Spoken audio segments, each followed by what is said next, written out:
সিংরুল ইউনিয়নের 23 নং block সিংরুল block. এটা আমার ব্লক মূলত।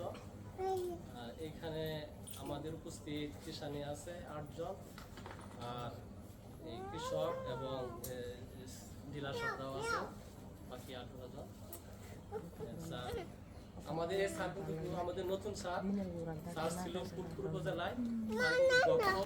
আপনারা স্যারের কাছ থেকে অনেক কিছু শিখে নেবেন এবং আপনারা যে আপনার ভুল ত্রুটির মধ্যে আছে স্যারের কাছে কষ্ট করে ধন্যবাদ স্যার।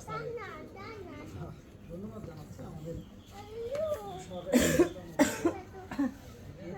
এই ব্লকে সুন্দরভাবে আমাদের সাথে কাজ করে যাচ্ছে আমার বিশ্বাস। পার্শ্ববর্তী ব্লক থেকে আমাদের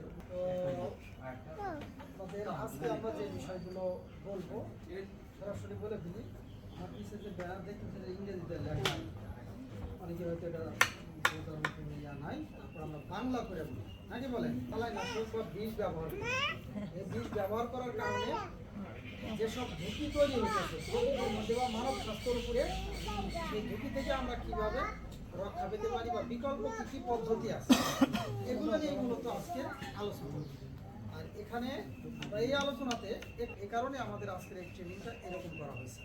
যাই হোক আমরা সরাসরি আলোচনা করি। আমরা বাজারে কয় ধরনের বিষ পাওয়া যায়? বাজারে বিষ পাওয়া যায় 2 ধরনের, একটা হচ্ছে রাসায়নিক বিষ আর একটা হচ্ছে জৈব বিষ। এই 2 ধরনের বিষ আপনি বাজারে পাবেন। এখন আসল নিরাপদ হচ্ছে না অনিরাপদ হচ্ছে? অনিরাপদ। সবাই শোনেন, অনিরাপদ না নিরাপদ? অনিরাপদ। অনিরাপদ হচ্ছে। ওদের ফসলটা নিরাপদ হচ্ছে, আমাদের ফসলটা নিরাপদ হচ্ছে। কি কি রাসায়নিক বিষ কতদিন সে বিষ হিসাবে থাকবে এটা আমাদের জানা জরুরি। একটা নির্দিষ্ট সময়ের পরে সে আর বিষ হিসাবে থাকবে না, তার ভিতরে বিষের উপাদানটা নষ্ট হয়ে যাবে।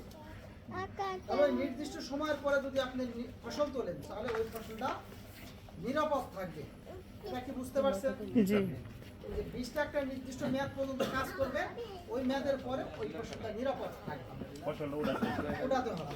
আর যদি আপনার নির্দিষ্ট সময়ের আগে ফসলটা তোলেন